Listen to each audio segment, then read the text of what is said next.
Saludo muy especial, hoy es 19 de septiembre, el Evangelio está tomado de San Marcos, capítulo 9, del 30 al 37. En el nombre del Padre, y del Hijo, y del Espíritu Santo. Amén.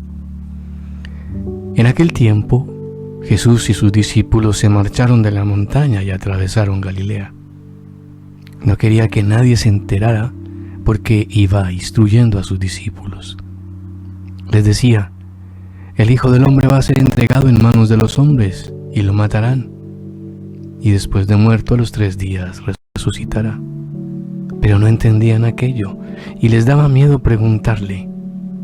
Llegaron a Cafarnaún y una vez en casa les preguntó: ¿de qué discutíais por el camino? Ellos no contestaron, pues por el camino habían discutido quién era el más importante.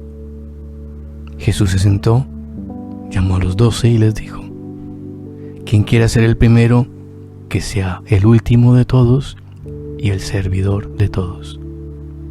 Y acercando a un niño, lo puso en medio de ellos, lo abrazó y les dijo: el que acoge a un niño como este en mi nombre, me acoge a mí. Y el que me acoge a mí, no me acoge a mí, sino el que me ha enviado. Palabra del Señor. Gloria a ti, Señor Jesús. Muy bien, hoy quisiera tener 3 momentos en esta reflexión del Evangelio de este domingo y también encaminarnos a nuestra Galilea, pero sin olvidar que tenemos que atravesarla y que tenemos que llegar a Jerusalén, todo lo que significa Jerusalén, todo lo que hoy en el Evangelio el Señor le dice a sus discípulos cuando los instruye, y lo que significa la muerte, y lo que significa el pasar esos días que son fatales, pero que hay una esperanza y que es la resurrección.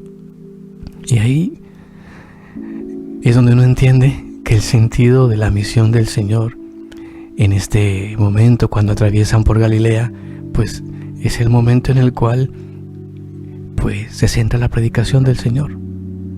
Ahí en ese lago, aquellos bellos atardeceres y las aves del cielo que su Padre alimenta, los lirios del campo que nos hablan las Escrituras, es la Galilea que acepta con gusto la predicación de Jesús. Y yo creo que todos tenemos ese sueño de Galilea, también nuestras ilusiones. Yo cuando empecé mi vida sacerdotal también estuve en mi Galilea, mi primera parroquia. Y hace unos días estuve en esa parroquia que tanto quiero y amo. El señor cura párroco me ha invitado y celebré una Eucaristía con mucho cariño, con mucho gusto, y de encontrarme con aquella gente que me enseñó a ser sacerdote.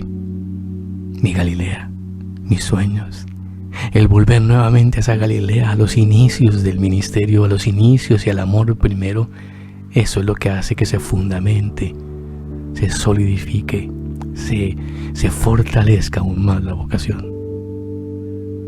Así que también quiero invitarte en este primer momento y en esta reflexión a que también, pues, vuelvas a tu Galilea, allí donde todo empezó. Y le hablo a tantas personas que han hecho retiros espirituales, lazos de amor mariano, Emaús y otros muchos más movimientos.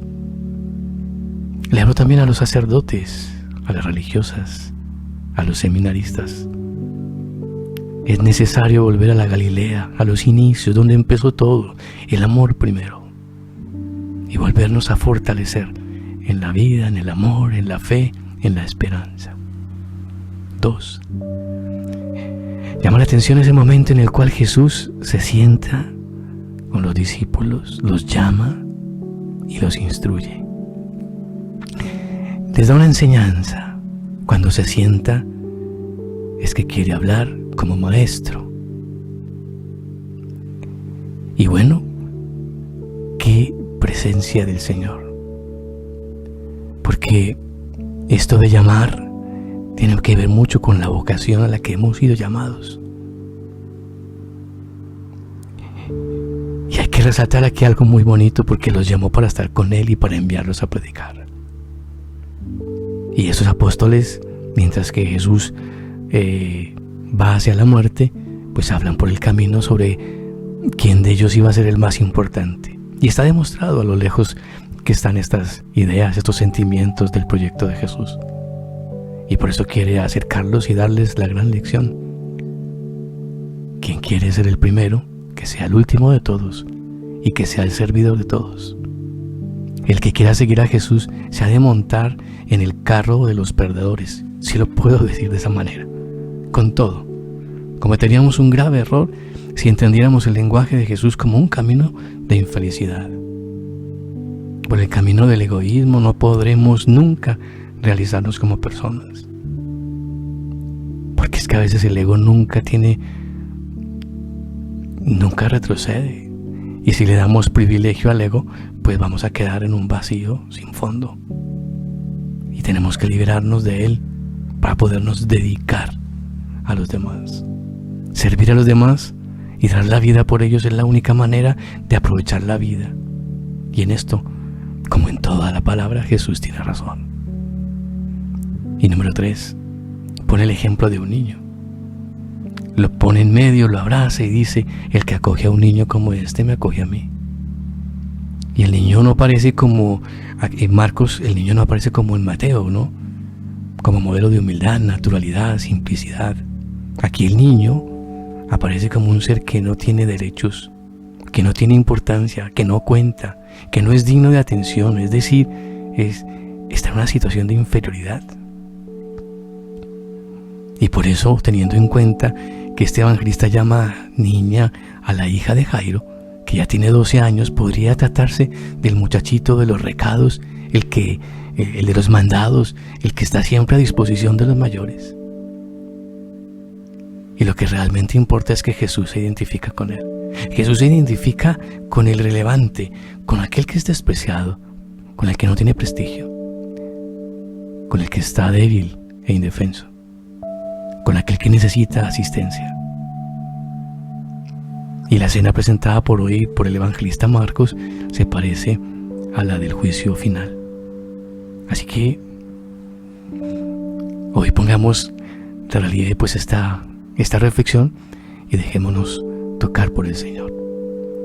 María, auxilio de los cristianos, ruega por nosotros. La bendición de Dios Todopoderoso, Padre, Hijo y Espíritu Santo, descienda sobre ti y te acompañe siempre. Que tengas un bonito día, un abrazo fuerte.